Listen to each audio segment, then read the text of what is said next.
Hello again, everybody. This is your host, and tonight I want to tell you a story. Not about music, charts, or celebrity gossip. A story about a 5-year-old girl. A story about a mother's coffin. A story about how one woman took on the most powerful religious institution in the Western world and refused to back down. Outside my window, it's a quiet evening. The kind that makes you think about faith, about rebellion, about the complicated relationship between the two, the kind of evening that makes you think about Madonna Louise Ciccone. I've told thousands of stories over the years, but this one is different. This one spans 40 years. This one involves the Pope.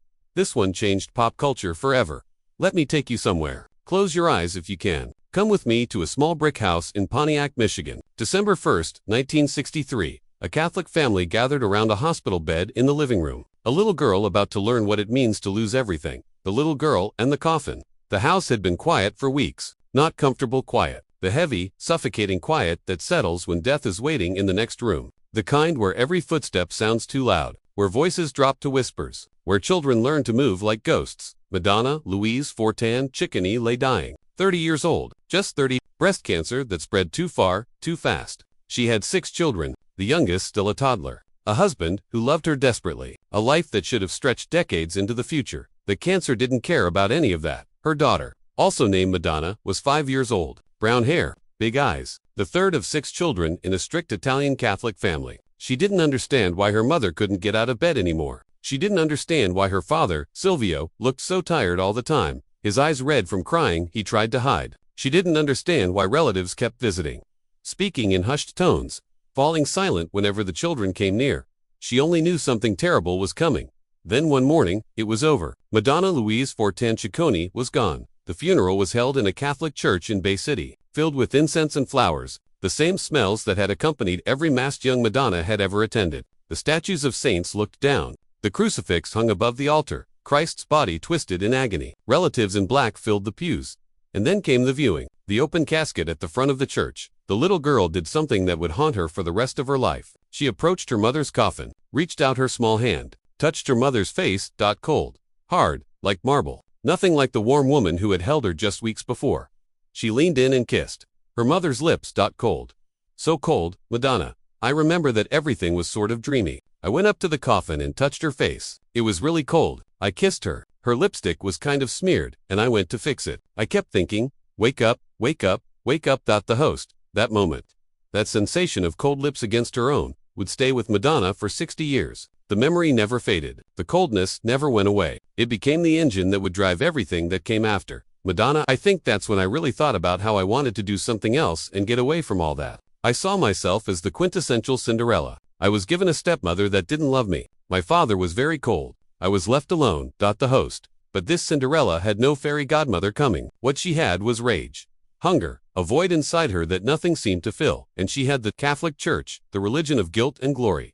The Ciccone family was devout. Not just Sunday Mass devout, daily prayer, confession every week, fear of hell devout. The kind that shapes a child's entire understanding of the world. Silvio Ciccone was a first-generation Italian. His parents had immigrated from Pacentro, a small village in Italy, bringing deep Catholic faith. After his wife's death, Silvio threw himself into work and religion with equal fervor. Madonna attended St. Frederick's and St. Andrew's Catholic schools. She wore the uniforms, memorized the prayers, learned the rituals, the incense, the Latin, the Stations of the Cross, the bleeding Christ hanging in every classroom. Madonna from around 8 to 12 years old. I really wanted to be a nun. I saw nuns as very powerful women. They had beautiful long dresses. They were quiet. Everyone was afraid of them. The host. Remember that, the girl who wanted to be a nun, because it's going to matter later. When she's dancing on stage, simulating acts that would make a nun faint. When she's hanging from a cross. When the Pope himself is calling for Christians to boycott her. In 1966, 3 years after his wife's death, Silvio remarried. He chose the family's housekeeper, Joan Gus. For Madonna, a betrayal she would never fully forgive. The woman who had cleaned their toilets, who had washed their dishes, who had been a servant, she was now sleeping in her mother's bed. Madonna, my family life at home was very repressive, very Catholic, and I was very unhappy. Sometimes I felt like the unhired help. Once you're a Catholic, you're always a Catholic. In terms of your upbringing, your guilt, and your feelings about sex, I think it's those feelings that inspired me to want to challenge it. $35 and a dream. 1977. New York City. The taxi pulled up to Times Square and dropped off a 19-year-old girl with a suitcase and $35. That's it. Everything she had in the world. This was New York before the cleanup. Before gentrification, the city at its rawest, its most dangerous, its most alive. Madonna: It was the bravest thing I've ever done. I came here with $35 in my pocket. I didn't know anybody. I didn't have a place to stay. I just knew I had to get out of Michigan. The host. The first months were brutal beyond anything she had imagined. She lived in abandoned buildings, climbing through broken windows to find a place to sleep. She ate out of garbage cans when she couldn't afford food. She posed nude for art classes at $10 an hour just to survive. She was robbed at knife point, assaulted in a stairwell, told no 1,000 times, by managers who said she couldn't sing, by agents who said she wasn't pretty enough, by producers who wanted things she wasn't willing to give. None of it stopped her. Madonna: I was a starving musician for a long time. I know what it's like to choose between a subway token and food. I was never going to let anyone tell me I couldn't do something. The host. In 1982, after 5 years of struggle, she released Everybody. In 1984, she performed like a virgin at the MTV Awards, wearing a wedding dress, writhing on the floor. Suddenly, everyone knew her name. By 1988, she was one of the biggest pop stars on the planet. Tens of millions of records sold. Movies: A Marriage and Divorce with Sean Penn. But the critics still called her a manufactured pop-tart, a pretty face with no real talent. She was 30 years old, the same age her mother had been when she died. The milestone hit hard. She felt profound urgency to prove herself, to create something that would matter. She began working on a new album called Like a Prayer, the video that shook the world. January 1989, Raleigh Studios, Hollywood. Director Mary Lambert had worked with Madonna before. Borderline, Like a Virgin, Material Girl. But when Madonna explained her vision for Like a Prayer, even Lambert was taken aback. Mary Lambert: I wanted to explore the correlation between sexual ecstasy and religious ecstasy. The idea came from Madonna telling me she wanted a black Jesus. I said, let's just go all the way. She liked that. The host. The concept: Madonna plays a woman who witnesses a brutal crime. A black man tries to help the victim, but is wrongfully arrested. Madonna flees to a church. Inside, she encounters a statue of a black saint. The statue comes to life. She kisses him. She receives the stigmata, the wounds of Christ, in her palms. She dances with a gospel choir as burning crosses flame in the background. Mary Lambert: the burning crosses were meant to reclaim a symbol of hate. The Ku Klux Klan could take a cross and appropriate it to instill fear and promote race hatred. I wanted to turn that on its head. I wanted to take the symbol back. The host. Actor Leon Robinson was cast as the saint. Throughout the video, Madonna wears a crucifix necklace and a low-cut slip dress actually made for Natalie Wood decades earlier. Never meant to be seen on its own. The gospel choir was led by Andre Crouch, one of the most respected gospel artists in America. This wasn't just pop music using religious symbols. This was religious music in a pop context, lines being blurred like never before. The video ends with everyone taking a bow, as if the entire thing was a stage production, a provocation designed to spark conversation. Madonna: I knew that we were pushing some big buttons, but I sort of underestimated the bigotry of fundamentalist religion and racism in this country. I didn't realize how big the reaction would be. The Pepsi disaster. In the late 1980s, the cola wars between Coca-Cola and Pepsi had reached fever pitch. Both companies spent hundreds of millions on advertising. Both discovered the most effective way to reach young consumers was through music. Pepsi had struck gold with Michael Jackson. Now they wanted Madonna. In January 1989, Pepsi announced a deal worth $5 million. Madonna would debut her new song in a Pepsi commercial before it was released anywhere else. An exclusive premiere, a marketing first. The commercial, Make a Wish, was sweet and nostalgic. Madonna watches home videos of herself as an 8. She dances joyfully with children. It was cute, safe, family-friendly. March 2, 1989. The commercial aired worldwide during The Cosby Show. 250 million viewers. Executives celebrated. 20-4 hours later, everything fell apart. The night everything changed. March 3, 1989. The Like a Prayer music video premiered on MTV. The burning crosses. The stigmata. Madonna kissing the black saint, dancing in a slip dress inside a church. Within hours, phone lines at Pepsi's headquarters flooded with thousands of angry calls. Religious groups organized protests. The American Family Association called for immediate boycotts. Churches urged congregations to call Pepsi. And then the Vatican spoke. When the Pope speaks, Pope John Paul II, the head of the Catholic Church, one of the most influential moral authorities on earth, spoke out against Madonna. He encouraged the faithful in Italy to boycott her entirely. This was not a spokesman, not a low-level Vatican official. This was the Pope himself, the spiritual leader of over 1 billion Catholics worldwide, taking a public stand against a pop star, Roberto DiMartino. The video is a blasphemy and insult because it shows immorals inside a church. The host. The condemnation triggered protests worldwide. Every news program ran stories. Every newspaper published OP. Parents worried. Churches organized prayer vigils. Pepsi found itself in an impossible position. They had paid Madonna $5 million to associate their brand with wholesome, youthful energy. Instead, they were linked to what religious leaders called blasphemy. Within days, Pepsi pulled the commercial, canceled the sponsorship, terminated everything. John Tesh. It may go down as one of the most expensive advertising blunders ever. The host, but here's the twist that became legendary. Pepsi let Madonna keep the $5 million. The company was so desperate to distance themselves, they didn't even ask for it. Back Madonna had been paid $5 million for a commercial that aired only twice. She refused to apologize. Madonna. Am aware that the Vatican and certain communities are accusing my show of being sinful and blasphemous. I think I'm offending certain groups, but people who really understand what I'm doing aren't offended by it. Art should be controversial. That's all there is to it. The Triumph, Like a Prayer, debuted at number 38 on the Billboard Hot 100. Critics wrote think pieces about whether she had pushed too far, whether the backlash would end her career. They were spectacularly wrong. 5 weeks later, it was number 1. It stayed at the top for 3 consecutive weeks. It topped charts in over a dozen countries, including Italy, the Pope's own country, where millions had been urged to boycott her. The album sold more than 15 million copies worldwide. MTV later ranked it the most groundbreaking music video of all time. At the 1989 MTV Awards, sponsored by Pepsi, accepted the Viewer's Choice Award. Madonna, I would really like to thank Pepsi for causing so much controversy. Rolling Stone. The songs on Like a Prayer are stunning in their breadth and achievement. Proof not only that Madonna should be taken seriously as an artist, but that hers is one of the most compelling voices of the times. The host, she had taken on the Vatican and won, but if they thought that was the extent of her provocations, they were badly mistaken. The Blonde Ambition War, 1990. The Blonde Ambition World Tour. If the Vatican thought Like a Prayer was the extent of Madonna's provocations, they were badly mistaken. She was just getting started. French designer Jean-Paul Gaultier created the costumes. When Madonna first called him, he thought it was a joke. Jean-Paul Gaultier. It was 2 days before my ready-to-wear show, and I thought my assistant was joking. The host. The partnership produced some of the most iconic fashion moments of the decade, including the famous conical bra that would become one of the defining images of the era. But it was the religious segment that would reignite the war.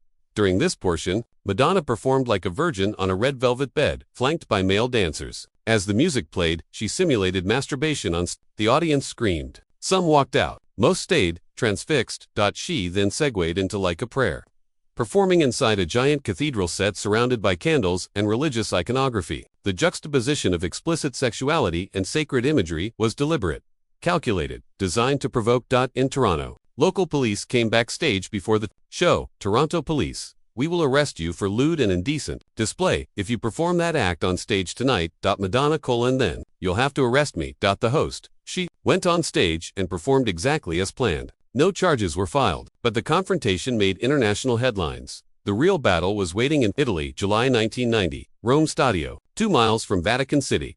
The Vatican newspaper, L'Osservatore Romano, published an editorial calling the show a complete disgrace. Bishops throughout Italy urged Catholics not to attend. Pope John Paul II himself urged the general public not to attend. Some reports claimed he called it one of the most satanic shows in the history of humanity. When Madonna landed at Rome's airport, reporters swarmed her demanding to know how she could dare bring such a show to the Eternal City.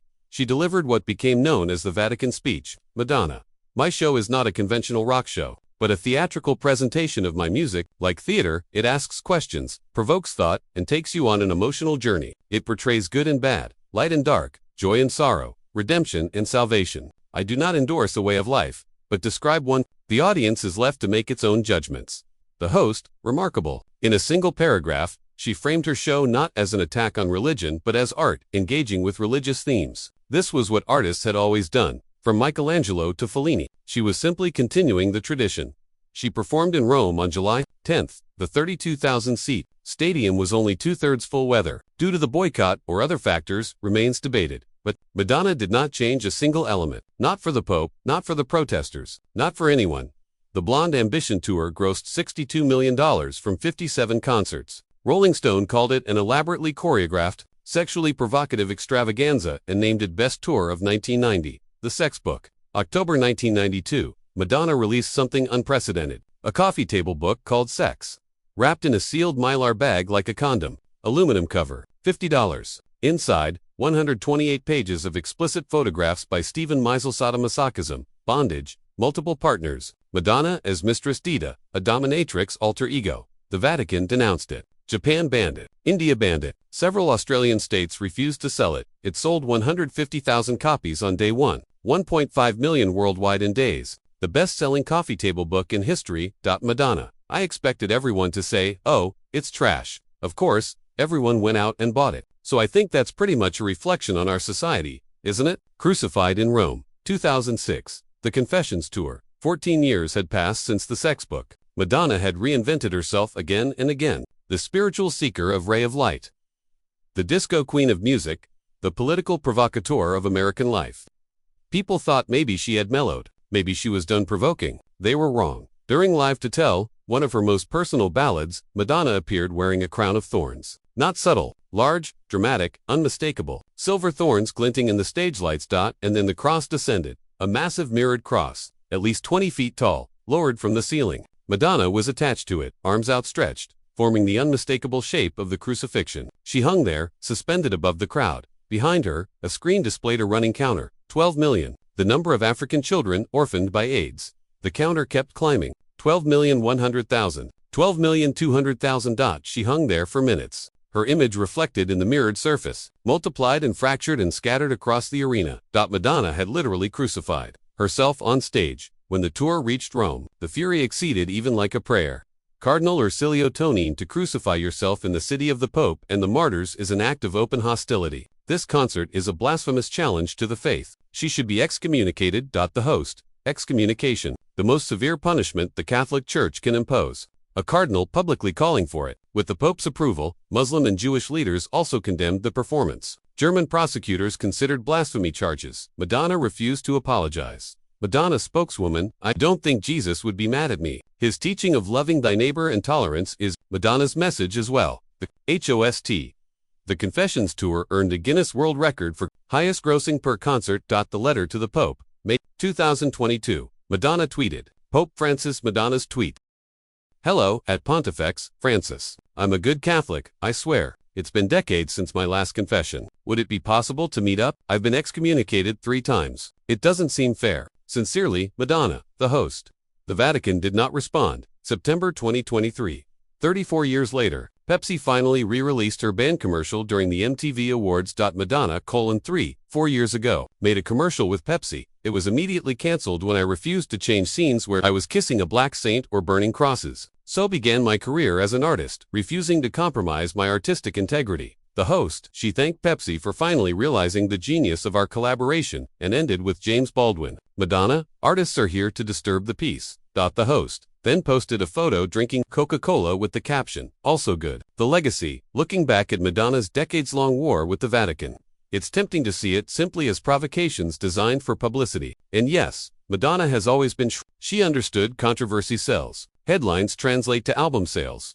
But there was always something deeper. Something more personal. Madonna was a 5-year-old who kissed her mother's cold lips and was told God had a plan. A teenager suffocated by Catholic rules she didn't understand. A young woman who fled to New York and found the guilt followed her everywhere, no matter how far she ran. The girl who wanted to be a nun, remember, from 8 to 12 years old, she wanted to be a nun. She saw nuns as powerful women. She was drawn to their devotion, their certainty. And then she grew up and became something else entirely. But she never stopped thinking about nuns. Never stopped wrestling with the faith that had shaped her and wounded her and made her who she was. Her provocations were never random. They were deeply personal. They came from genuine struggle with faith, sexuality, mortality, and meaning. She used Catholic imagery because it was the language burned into her psyche. The symbols she knew best. Madonna. Once you're a Catholic, you're always a Catholic. In terms of your upbringing, your guilt, and your feelings about sex. The host, the Vatican, saw blasphemy. Madonna saw art. The Vatican saw an attack on sacred tradition. Madonna saw an exploration of the complicated relationship between body and spirit, between earthly desire and divine transcendence, between the religion she was raised in and the woman she had become. Who was right? That depends on who you ask. But here is what cannot be disputed. Madonna forced the world to have conversations it didn't want to have. About sex, about religion, about race, about women's bodies and who gets to control them, about the relationship between commerce and art, about whether religious symbols belong exclusively to religious institutions or to everyone who grew up with them. She opened doors that other artists walked through. Without like a prayer, Would Lady Gaga have created the religious imagery of Alejandro? Without the sex book, would Beyoncé have made the bold statements of Lemonade? Without the Confessions tour, would Lil Nas X have given Satan a lap dance in Montero? These artists built on what Madonna started. They pushed boundaries she had first weakened. They walked through doors she had kicked open. The Pope condemned her. Pepsi abandoned her. Critics dismissed her. Parents worried about her. And she just kept going. Kept creating. Kept provoking. Kept forcing the world to deal with her on her own terms. Final thoughts.